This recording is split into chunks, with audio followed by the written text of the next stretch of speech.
Okay, welcome folks to the very first Duke Basketball Report podcast. I'm going to admit that this is actually not our first. We did one a couple weeks ago sort of as a test, so we should be really polished and excellent by now. Either that or we won't be. I'm your host this week. I'm Jason Evans. Anyone who reads the DBR bulletin board knows who I am because I write stuff there way too often. I went to Duke from 1985 to 1989 and have been a fan ever since then, for sure. I was friends with lots of the ball players when I was at Duke and have kept up with some of them even to this day, and follow Duke religiously. And let me have my other co-hosts introduce themselves as well. Donald, why don't you get things started? Hey, what's going on, world? I'm Donald Klein. On the boards, I go by blazindw, and you can also find me in other places like Twitter and SB Nation on the Twitterverse with that. I am a former Duke headline monitor and graduated from Duke in 2004. I don't post nearly as much as Jason does, but very few are. But that's a record that I just attempt to keep up with, but he's so awesome at it, I just can't do it. But it's been great to be on the boards, and it's going to be great being on the ride with you guys. Sam, your turn. And by the way, Sam had asked me to announce the date of this podcast. We're recording this on Sunday, December 6th. Okay, Sam, now tell us about yourself. I think it's Saturday, and good morning, Jason and Donald. I am Sam Klein. On the DBR forum, I go by the username Dev11, which is a clever play on the fact that I graduated from Duke in 2011. I worked for 1 year as a Duke mascot. I worked 2 years as an equipment manager for the football team. I am an avid Duke sports fan, and I don't post nearly as much as Jason or Donald on the forums. But I think that when I contribute, I really contribute a lot. So I'm really excited to be a part of this project, and I hope we get some awesome, cool, interesting guests on with us, so that people don't only get to listen to our blather. Yes, that would be a good thing. And thanks for correcting me on the day of the week. We're recording this in the morning, and I'm still tired. Okay, guys, let's get to our first topic. Seeing as we've introduced ourselves, and I think it sort of has to be that Wisconsin game, doesn't it? Anyone want to tell me what they loved? What'd you love the most about that game? Sam, get us started. Sure. Obviously, there were lots of things to enjoy about the game. I really enjoyed, I think that the main story that comes out the most and that the national media is gonna latch onto is Tyus Jones and his incredible performance. But I really, really liked Rasheed Suleiman's performance in this game. He's been coming off the bench this year, and that's been a little bit of a change for him. And I was concerned that he and also to some extent Quinn Cook were going to find it challenging to transition into their new roles, deferring to the freshmen on the team who are maybe a little bit more talented than they are. But Rasheed played awesome in this game on Wednesday. He made a lot of key shots. He looked really focused on defense. And after the game, I think a few people on the forum pointed out that in his post-game interview with not Blue Devil Nation, with the Blue Devil Network, that he made a lot of points about how he was proud of the team and proud of their effort, and especially proud of Tyus and the young guys. So I'm really happy about Rasheed's performance, and especially the way that it fits into the overall team performance. Donald, you got anything to add to those wonderful comments? No, I think the team play has been really spectacular the first few games, but you could really see everybody coming together in a hostile environment, and it was a really good game between two great teams on Wednesday night. And I just love how Quinn and Emil are so far exhibiting great leadership among the team. They're keeping the freshmen focused, and the freshmen are playing without fear. That's something that a big environment, a big hostile environment on the road. Something that Duke fans like to say we don't experience a lot. Those guys handle themselves very well, and I think that bodes well for the rest of the season. I think I read a stat somewhere that each time that Duke has beaten a road team in the top five, a team on the road in the top five, we have advanced to the national championship game. So while I don't want to count my chickens before they hatch, but this is the type of game that you need if you're going to advance that far during the season. You haven't made your Final Four reservations yet? Come on, what's wrong with you, man? No, well, Southwest will allow me to, but other than that. Where are they playing the Final Four this year? Indianapolis. Ooh, fun. All right. Okay, we're getting ahead of ourselves a little bit. Oh, sorry. Sorry. I'll tell you the thing I took away from that game, and it's a reflection that I have on the entire season so far. And I'm going to use this as a way of segueing us into just thoughts on the season as we enter the break. The players are now on break for more than a week, and so as we enter this natural breaking point in the season, my reflection, both from the Wisconsin game and on the season, is A, how well Duke is shooting, and B, how well they're playing defense, which means how poorly their opponents are shooting. In the Wisconsin game, we hit 65% of our shots. That's ridiculous. We're not going to do that very often, although we've done it a couple times this year. Wisconsin only hit 40% of their shots, and this Wisconsin club is a very good team sharing the ball and shooting the ball, and we held them to 40%. And when you look at Duke's season so far, as a team, we're shooting 53.9%, 54% from the field, which is a huge figure. Our opponents are shooting just 40%, including 26% from three. We're playing incredible defense. No one can hit a shot against us. So I did a little history. Guys, I went back and I looked. The last time Duke held opponents to about 40% was 2010. Our opponents hit only 40.1% of their shots. What happened in 2010? We won a national title. The last time we held opponents under 40% was in 2005, which Sheldon Williams and Shavlik Randolph were blocking more than 5 shots a game between the two of them in that season. So this is great defense that we're seeing. The offense, though, is like off the charts. I mean, 54%. Go ahead.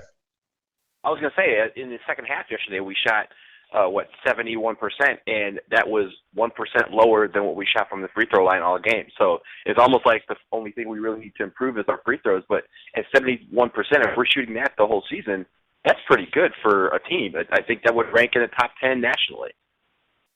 Yeah, and I'll tell you something. So we're shooting 54% from the field. The last time a Duke team shot better than 50% from the field was 1999. And we remember what a juggernaut the 99 team was. It's the team, obviously, that lost to UConn in the finals. So when you look historically at where we are at this point, and you compare the defense, you're comparing it to teams like 2010 that that won the national title, and offense, you're looking at teams like 99 that was one of the great offensive teams in NCAA history. Look, I know it's early in the season, but I mean, what a wonderful, wonderful start. Yeah, and I was going to say about the defense specifically in the Wisconsin game. As you said, Wisconsin is a really good scoring team. They're also a really big team, and our team, I think, is pretty well sized for a Division I team that's competing for a national championship. Wisconsin's team is nearly NBA sized, and I know that gets thrown around a lot, but I really think those guys are, position by position, big enough to play their NBA counterparts, and we frustrated them, even though a lot of our guys are smaller than some of their guys. I think we did a really good job switching, and it was really impressive, especially to see the freshmen buy into the defensive system so early in the season and against such an impressive offensive opponent, because Wisconsin can score in a lot of ways, and we denied them in the game that they wanted to play. I'm glad you mentioned the switching. The switching and the hedging, I thought, was tremendously impressive by this Duke team. And you're right, when smaller guys found themselves on bigger guys, Duke didn't allow them to be exploited in that way. Boy, that game was so much fun to watch. And like I said, I sort of wanted to segue that into reflections on everything we've seen so far this season. It's still early. We all recognize that. But Donald, why don't you lead us off? What's sort of been your biggest takeaway, one or two takeaways so far on the season? I think the emergence of our freshmen, and not just Jaleel Okafor, Justice Winslow, Tyus Jones, and even Grayson Allen has stepped up at times so far during the season. And they are probably better than they were advertised and hyped up before the season. And they have really, I've loved their progression so far this season. They, like I said earlier, they exhibit no fear. They like to close out opponents. They're very scrappy. They're good. And I think, they're going to be a force. And as we progress into the ACC season, I'd love to see how they keep progressing, because them getting better is only going to make our team better. At times, they're the best, players on the floor, and that I don't say that lightly. So I think that's going to be. I'm pleased with what I'm seeing so far, and I just hope it keeps going throughout the season. Sam, your turn. I think I'd first like to echo that what Donald said is really an impressive thing about this team. I mean, that comment that the freshmen were playing better than even we expected them to, I think is the case. And it might even be that Jahlil Okafor is living up to expectations in the worst way relative to everybody else, because, I mean, he hasn't completely lit the world on fire the way that we've been told he would. But he's still been one of the most impressive freshmen in the country, and certainly of any we've seen at Duke recently. And that includes, Jabari Parker last year and Kyrie Irving a few years before. But I'd like to take it in a different direction and say that the most impressive thing to me has been the upperclassmen. And I alluded to it earlier in talking about the Wisconsin game and Rashid Suleiman. But Rashid and Quinn and Emil Jefferson and Marshall Plumlee, they've all kind of played in, they've, figured out what their roles are. And they buy into it really well. And it seems like they're helping the freshmen along really well, especially Quinn Cook and Rashid Suleiman, who I think had the opportunity to feel the most displaced by the incoming talent, and they've really embraced it and taken it as an opportunity to teach and also to learn from them. Rashid Suleiman obviously has a guy in Justice Winslow who's ahead of him in the rotation, who's a little bit more athletic and probably has a higher ceiling, but they do a lot of the same things, I think. And I think that it's good that they're playing together and they get along, and the same thing with Tyus Jones and Quinn Cook. So I'm really enjoying the experienced players on this team. I think that, the most successful Duke teams in the past have had reliable senior leadership. And, we talk about that 2010 team so much. That team was successful because we had, smart seniors and upperclassmen who were leading the charge. And I see that again this year. They may not play as prominent a role as they played in 2010, but they're really impressing me so far. Yeah, guys, I mean, you all have hit on many of the things that I would have said as well about the season. I'll tell you one quick takeaway that I've had is Justice Winslow. To me, to some extent, he's been the big surprise. If you look back on sort of where we thought the team would be, in September or October before they started playing games. The guy is so athletic and yet so skilled. I think he's a matchup nightmare at both ends of the floor for opposing teams. I've said to some folks that he reminds me a little bit of Corey Maggetti's athleticism if you gave him Nate James's physique, which is terrifying for opponents at least. It's a joy for all of us. I think his ability to play the three in an NBA athlete kind of way is something that has really set Duke apart a little bit. But you all are right. The incredible leadership we've gotten from the upperclassmen, especially from Rashid and Quinn. And I think, people don't talk much about Emily Jefferson, but he is a rock. He's the defensive leader inside. And just because he doesn't score, people don't talk a lot about him. But all three of those guys are clearly showing the freshmen the way it's supposed to be done, and the result is really, really fun to watch. Okay, hey, we're going to move on. I want to talk a little bit about the ACC in general, because we got a chance to see, I don't know if everyone watched every single game in the challenge, but we got a chance to see all the ACC teams play legitimate opponents from a BCS conference from the Big Ten this week. The result didn't go quite as we would have liked. If those guys down the road, I just censored myself. I was going to use a bad word to describe them, but if those guys down the road in Chapel Hill had held up their end of the bargain, the ACC would have tied the Big Ten in the challenge. I think most of us had expectations the ACC would do better than that, but UNC got beaten by a very, very mediocre Iowa team at home, and so the ACC lost the challenge. But let's look at the ACC in general. What are you guys seeing so far in the conference? As we're about to embark, we're only a couple weeks away from really starting the conference season and being done with the preseason. I think this discussion has happened in a lot of places, but I think it's important to note that the ACC seems to be in two tiers. There's the good teams and there's the bad teams.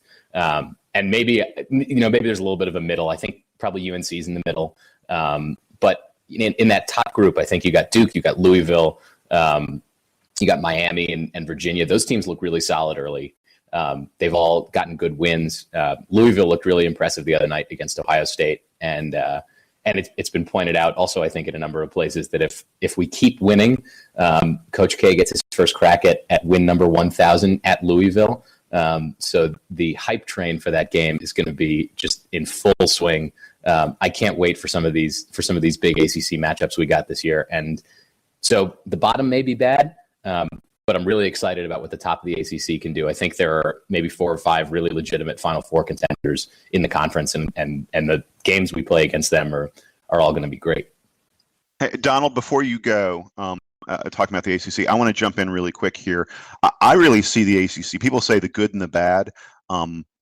I think it's in 3, almost 4 tiers. And I was looking at Ken Pomeroy's rankings. And I'm not going to give you the ranking of every single team in the conference, but there's a group of 6 teams that are all in Pomeroy's top 20. Duke, Louisville, and Virginia, by the way, who are number 2, 3, and 4, which is ridiculous. Wow. From the same conference. And then UNC, Syracuse, and Miami are also in the top 20. There's a group that's in the, that sort of bubble NCAA team kind of range. Notre Dame, Pittsburgh, and NC State all ranked, like 40, 50-ish kind of rankings. Then you get to sort of the bad part of the ACC. Georgia Tech is 83, but then FSU, BC, Clemson, Wake, and Virginia Tech are all over 100. Virginia Tech is at 153, which to me is, horrid. To some extent, you can say the ACC is divided into 4 tiers. There's the top, there's the middle, there's the bottom, and then there's Virginia Tech. But I think it's going to create some really interesting situations in the conference where you may look back and say, hey, one team had to play 2 or 3 of those top tier teams twice. Someone else got to play, BC, Clemson, and Virginia Tech twice. And it could create a real artificial standings because I think the ACC is so tiered. And the bottom is relatively so weak, and the top is as strong as we've seen it from the ACC in probably close to a decade.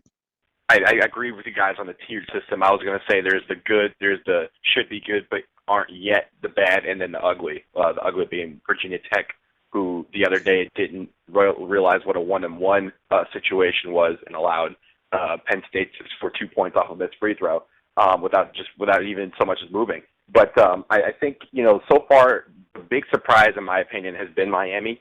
They have really showed their grittiness and their willingness to do whatever it takes to win a game.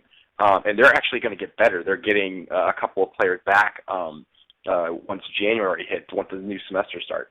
So they're going to be really, really interesting to watch over the course of the season. And, Virginia and, ourselves and Louisville, I think, round out that top class. I think UNC and Syracuse are kind of in that they should be good, but they're not yet phase. And Syracuse has probably been a surprise to me on the other end, or I guess a disappointment, because it seems like they have kind of struggled coming out the gate, and I figured that with their schedule, their non-conference schedule, would allow them to kind of get their feet under them with the new players that were coming in. But that hasn't seemed to come through yet. But I do think that they're going to be around come ACC season. I think it will be that 6 that you guys mentioned, those 6 teams that are kind of going to run away with the rest of the from the rest of the pack.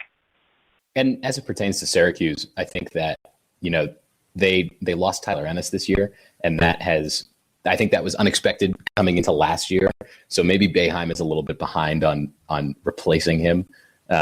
Boeheim's a good coach. Syracuse is going to end up being good. They just kind of have to figure out what all their roles are.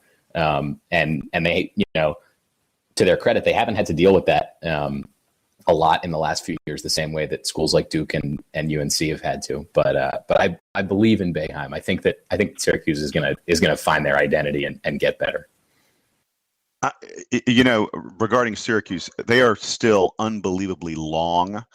You're right that missing a point guard, we're really seeing how that affects a team in a really negative kind of way. But the length on Syracuse causes problems for every single team they play. So I agree with you. I think they're going to come on strong.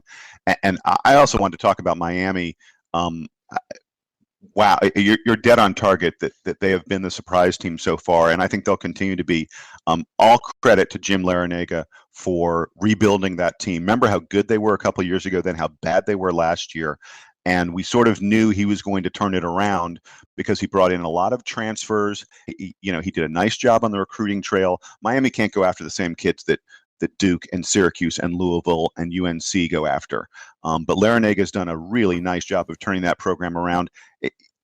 he's one of the best coaches in the ACC. There's no question about it. We talk about all the guys who are Hall of Famers, Patino and Krzyzewski and Roy Williams and Jim Boeheim, but Jim Larrañaga stands right alongside those guys. Maybe not quite on the same tier they are because he hasn't done it long enough. Miami's really lucky to have him heading the ship down there for the Hurricanes. All right, guys. We're gonna. By the way, did we just talk about the ACC and not talk about UNC? How did that happen? I don't think that they've done anything yet that's worth talking about. I mean they have a lot of talent coming into the season. I thought that they were maybe ranked a little bit too high in the preseason. They returned a really fantastic combo guard, I would say, in Marcus Page. But that's another team that still has an identity to figure out. They don't shoot the ball well, and they can't play the way that Roy Williams wants them to play. But they have talent, so I'm curious to see how that shapes out for Roy, especially with whatever distraction is going to come down the pipe regarding the academic scandal.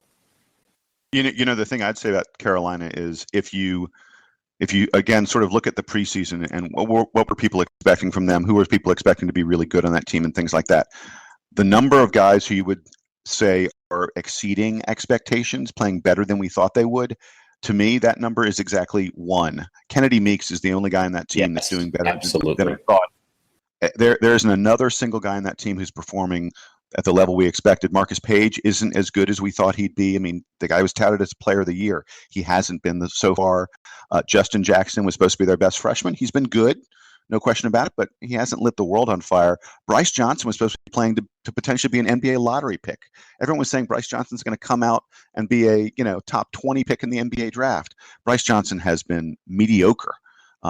Bryce Johnson isn't even consideration for all ACC third team at this point. So, no one on UNC is really playing well, and Roy isn't coaching them well. Not calling timeout at the end of that game when they clearly didn't know what the heck they were doing and they needed a three-pointer. It's just unforgivable. And the Carolina fans, I think, are really turning on Roy at this point. Couldn't happen to a nicer guy, if you ask me. All right, guys, we're about to wrap things up, but we're going to do a feature every week here. I'm going to ask you all and all our other guests as well for a player of the week. So don't go back and look at what we did, 2-3 weeks ago. I want your player of the week pick this week.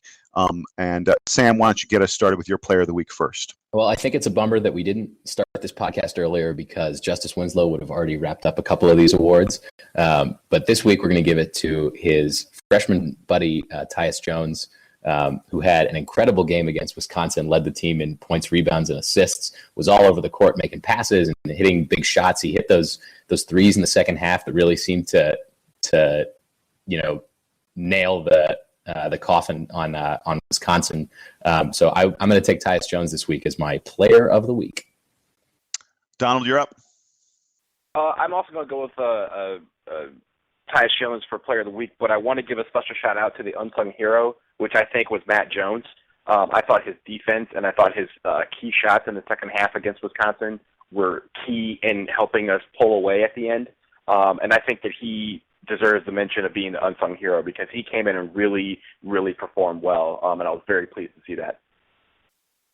Well, for me, it'd be easy to pick Tyus Jones, and I don't disagree with that pick at all. But I'm going to go with Rashid Suleiman because we really thought that Rashid Suleiman was starting to disappear earlier this season. There were a lot of people who were sort of saying, what's up? He's not shooting a lot. It felt like he was being relegated to a smaller and smaller role, and he really came out of it this week. Not just the Wisconsin game, but the game before that. He's now shooting a lot more and taking a little more of an offensive role in terms of creating, and he's continuing to be an incredible leader on the defense. When he comes in the game, I feel like you see us step up the defensive pressure on the opposing team's guards. He usually takes the guy who's the biggest challenge defensively for us in the backcourt, and he neutralizes that player completely.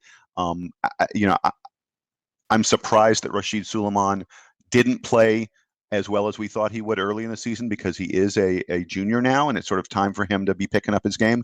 But the past couple games, the past week, he's shown me that he's ready to be the player we expected, ready to be perhaps the best sixth man in college basketball this year, which I sort of think if he's not going to start, he has a chance to be that for Duke. And so he's my pick for player of the week this week. And that's about it, I guess, for us here on the DBR Duke Basketball Report podcast, our first podcast that's going out to the public. I want to thank Donald Wine and Sam Klein for joining me today. I'm acting like I'm the host. They are my co-hosts. They are with me every step of the way. Guys, we'll be back at it in another week or so, and I guess we'll be looking ahead to playing UConn. That's our next sort of big game on the schedule for Duke, but not really that big a deal anymore because they just lost to Yale. Which is not good. No. Although Yale, is one of the better teams in the Ivy. Did I really just say that? We'll see if they can challenge Tommy Amaker's tough Harvard squad this year, but I don't think I've caught enough tape of Yale to really give you a good preview on them. Right. It's your assignment. You're on the clock looking at UConn. See if you can figure out what the heck's going on with that team. I'm going to do my best. Have that. We'll have that in the podcast next week. Until then, Duke fans, ACC fans, thanks so much for joining us on the DBR podcast.